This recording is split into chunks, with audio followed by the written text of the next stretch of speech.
আসসালামু আলাইকুম দর্শক, আশা করি আপনারা ভালো আছেন। আলহামদুলিল্লাহ আমিও ভালো আছি। এই যে আমার মরিচ জবা গাছ ফুল ফুটেছে মাশাআল্লাহ, 7টি কুড়ি আসছে, 2টি ফুল ফুটেছে আর 5টি কুড়ি এখনও রয়ে গেছে। এই যে কুড়ি, এই যে এখানে কুড়ি, এই যে উপরে কুড়ি,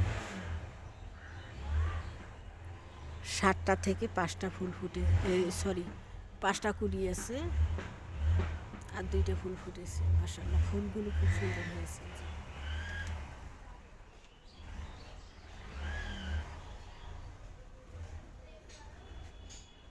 দর্শকদেরকে দেখিয়ে দিতে চাই যে গোলাপ ফুল মাশাআল্লাহ, ফুলগুলো কত বড় বড় হয়ে ফুটেছে।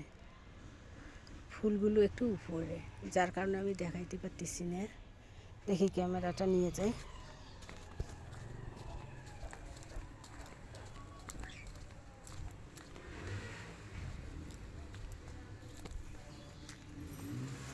এই দেখেন গোলাপ ফুলগুলো কত সুন্দর হয়ে ফুটেছে, কত বড় বড়। আমার চ্যানেলটা যেখান থেকে দেখেন এখানে লাইক কমেন্ট সাবস্ক্রাইব করে দিবেন, আমি যাতে আপনাদের সামনে নতুন নতুন ভিডিও নিয়ে আসতে পারি। ফুলগুলো দেখেন কত বড় বড় হয়েছে সাইজ। কাছে যেতে পারলাম না, একটু সময় লাগবে।